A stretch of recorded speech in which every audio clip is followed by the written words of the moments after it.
Hi friends, రేపు సోమవారం పంచాయతీకి ఈ వినతి పత్రం ఇద్దామనండి.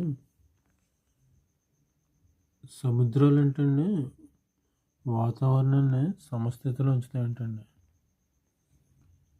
Oceans drive our climate and weather.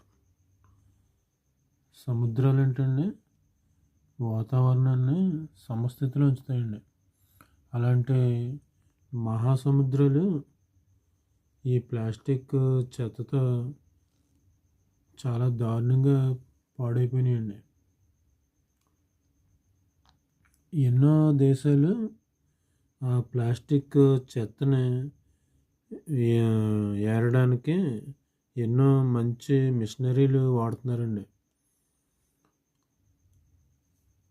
ఇలాగే ప్రతి గ్రామంలో కూడా ఈ ప్లాస్టిక్ చెత్తని తడి పొడి చెత్త ప్రజలు అంటే మనమే వేరు చేసి ఇస్తే కొంతైనా మరి పంచాయతీ సిబ్బందికి సహకరించిన వాళ్ళు అవుతామండి. మరి మనలోనే చాలా పొరపాటు ఉంది. అలాగే ప్రభుత్వం తరపు నుంచి కూడా ఏమంటున్నారంటే ప్రజలు కూడా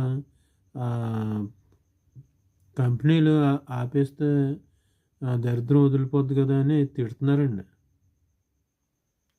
మరి నిజమే కదండి. మరి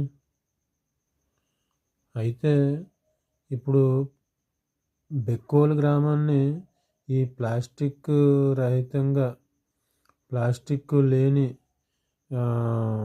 ప్రాంతంగా మనమే ముందు ఎందుకు చేసుకోకూడదు అని మనమే కొంత ముందడుగు వేసి ప్రజలకు కూడా అవగాహన కల్పించి మన ఆంధ్రప్రదేశ్లోనే ముఖ్యంగా మన బెక్కోలు గ్రామం నుంచి మనం ఎందుకు ముందడుగు వేసి ఈ ప్రపంచానికే ఆదర్శంగా ఎందుకు ఉండకూడదు అని మనలో మనం ప్రశ్నించుకుంటే ప్రతి ఒక్కరూ ఈ ప్లాస్టిక్ని విడనాడతారండి.